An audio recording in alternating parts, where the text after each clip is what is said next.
That area of the field, all you got to do is study the tape and know Brady's history. He's going to take a shot because he's saying, you know what? Y'all keep on jumping these underneath stuff. Skip, he's nickel and dime you. All he do is setting bait out there for you. Okay, that's a 44-yard play, and all of a sudden, you gave him a breath. You gave him some life because all he's got is a little 1-yard touchdown pass, right? Guess what you did, Skip? Because that's a spot foul, now all of a sudden you've given him 35, 40 seconds that he would have needed to get down there. Agreed.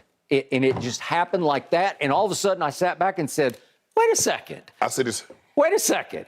Are they... It's going to be 16-10. Yes. Oh, 16-10. Okay, defense, what you got, defense? And the defense came up with a big sack, and all of a sudden it goes 3rd and 17 at the Saints' 18-yard line. Right. And now the play that you already called up in question, this is the throw to Taysom Hill. And Andy Dalton has never thrown a better pass in his life.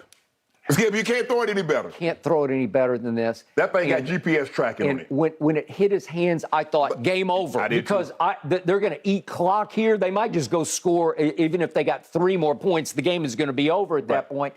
And Keanu Neal, once a Dallas Cowboy, late of the Dallas Cowboys, comes over and blows this play up. Yeah. And Taysom Hill's pretty tough kid, and I thought he would hang on, and he couldn't hang on. Because here's the thing, Skip, is that he's catching this ball in the seam. He sees Dean coming. So he's trying to protect it from Dean, but in the process, he turns right into Keanu Neal, who hits him basically on the ball. Right on the ball, and it was a legal, clean hit. Legal, clean. And he got leather. Yes. He got good leather and dislodged leather, and I thought it was a game saver. Keanu Neal, he's known as a thumper, and he thumped him. All right, so here we go again. Now, all of a sudden, Brady's got the ball back. 2:29 left, and he goes, Julio 5 yards, Godwin 9 yards, Cade Otton, who's starting to come back in the mix with 8, and then hit the quick run to Fournette for 10.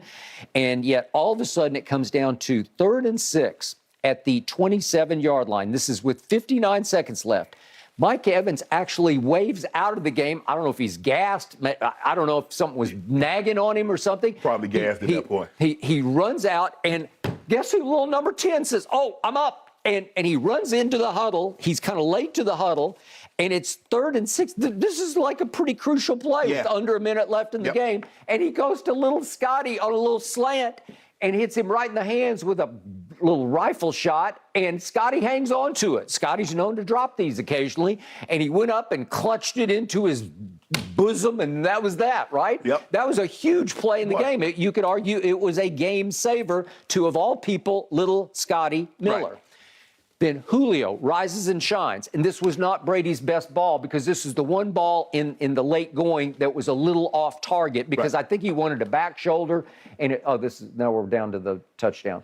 But if we see the Julio play again before we get You're talking the one that got down to like the 5? Yeah, it got down to the 5-yard line. And, this one. Here we go. And what a grab it was. That was vintage Julio because it's a little high. It's not a horrible throw, but he made a nice catch. And all of a sudden, it just sets them up. They're sweet to go with it's 1st and goal at the 5-yard line. Correct. And then Brady made, to me, at that point, his best throw of the night was to Chris Godwin, right down the gut. We'd see that. Mario Davis. Yeah, and it was just a laser to Godwin in the back of the end zone. And I thought, he did it again. He pulled it off. And it's a hold on Donovan Smith, who just basically tackled Davenport. And I'm thinking, ball game, because now you're backed all the way up. So now it's 1st and 15 at the 15-yard line, and it's only 15 seconds left. And I'm thinking, well, you can't do this. And he goes quickly. This is vintage Brady because now we're going back to we're still throwing this one. But he throws an out, if we see the out throw that he made to Chris Godwin. And I thought Godwin could have tight-roped the sideline on that. He didn't realize where he was. Yeah. He had more. And I think he's worried about getting out of bounds to stop the clock because the clock is ticking at that point, and he kind of tiptoes up the sidelines. But it still leaves you one last play because it's only 3 seconds left. Okay, so now we're down to, I think we're going to see here we go to Godwin. Maybe you could keep going, maybe, but he just said, no, I'm going to take what you gave me here, and I'm going to step right on out of bounds. So all of a sudden, you got 3 seconds left. Well, is this for the game? Is it one shot for the game? And if you don't get this ball in, you can't run another play. Okay, and they run a little route on Demario Davis. And I swear, Brady, that somebody said he yelled for 29. He wanted 29 in the game, who's Rachaad White, who's a rookie. So you want to get a rookie matched up on still a top 5 linebacker? But he's probably your best route runner. She said in this situation, instead of experience, I want a better route runner. Leonard Fournette, he's not a route runner. No. So that's 245. But he can body you at the goal line. Sometimes he can just shield you off and kind of wall you off. I think he trusts White's hands a little more, and plus he's a better route runner. He's a better route runner. So he runs a nifty little shake and bake route where he gives him a little head fake inside and then just wheels completely to the outside. And Brady had to kind of rise up over an outstretched hand and just dump it to him. And the kid catches it, remember, and they get revenge on Demario, who had victimized him with the interception. And I swear Brady's thinking, I'm going to get him back. I'm going to get him right here with this route. And I'm pretty sure he went to that because he loved getting the matchup because this kid, he's got some quicks to him now that they don't have much quicks. They don't have Antonio Brown anymore. So he's got some of that Antonio. He's got a little bit of that Elman Amendola stuff where he's got that little in and out. I ran a little choice route on like, hey, I can sit it down. I'm working back away from you. And he stretches across and they pull it off. And yet you say, what just happened here? Because I'm looking at what he did. Brady, in the last 2 series, he goes 14-19 for 118 yards. We don't usually do passer rating, but his passer rating was 125 in the last 2 series versus 62 in the previous 55 minutes when he was horrible. Okay, so what happened? Well, he said after the game, we've always been pretty good in the no-huddle 2-minute. And I'm thinking, maybe you should start running it out of the gate. But it's hard, Skip. You're going to gas your guy. I got it. But they seem to respond to him better in that circumstance than any other circumstance. And you know what? He's better in it. Now, I'm assuming he's calling most of his own shots from that point on because I don't think you can get plays called. Well, I mean, you can because once your play is over, you can it starts back. And so Byron couldn't be in his ear. But I'm sure there's Tom that in that situation, Tom has plays that he likes, and he just goes with it. Okay. So Shannon Sharp, to me, we talked about this at the end of the show yesterday. I thought it was do or die because of the Bucs schedule and because the Saints were coming right up on their heels. Where if the Saints hold on to this, all of a sudden it's only a half-game lead over the Saints, and they have a much more favorable closing schedule than the Bucs. Yet all of a sudden the Bucs separate from them with that big win, and now you can withstand the losses that I think are coming at San Francisco and against Cincinnati. The toss-up game for me for the Bucs is at Kyler. It's on Christmas Eve, right? Okay, so I don't know if they can win that game because they're a 50-50. Like the first 55 minutes, they didn't even look like they'd make the playoffs, right? Okay, so to me, the drive, the comeback, saved the season and maybe made the season because I'm pretty sure now they got a real good shot of winning this division. But but they don't put fear. Skip again, 17 points. I mean, Skip, if you gave me something, you say, well, that looks like the Bucs are coming. They got 31. They got 34. I mean, Tom Brady offense, Skip, is averaging 18 points a game. I got it. I'm still going to say this. There's one man to this day in sports I do not bet against, and it's that guy.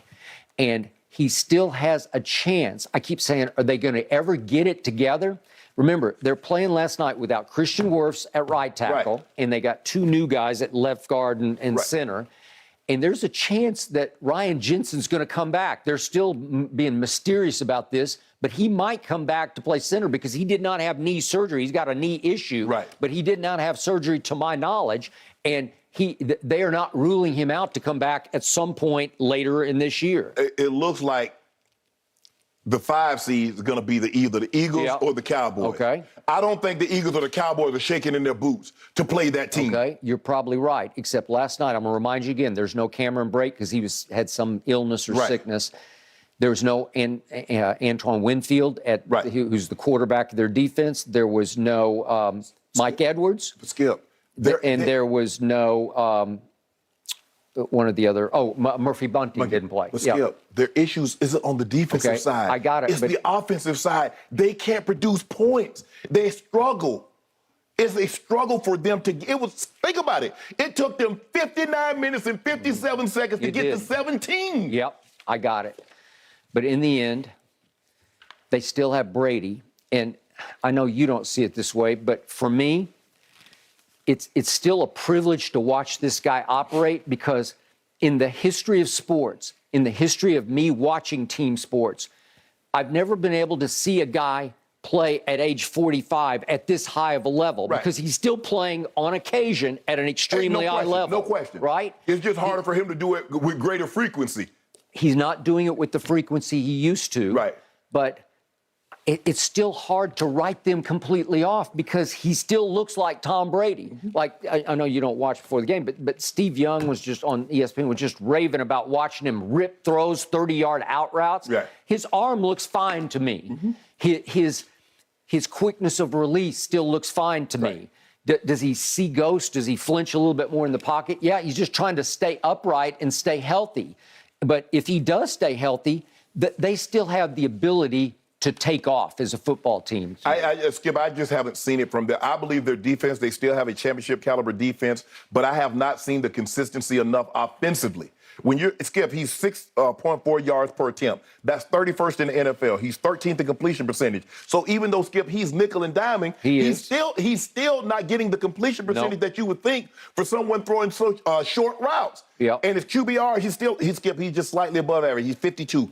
That's 20th. That's not Tom Brady.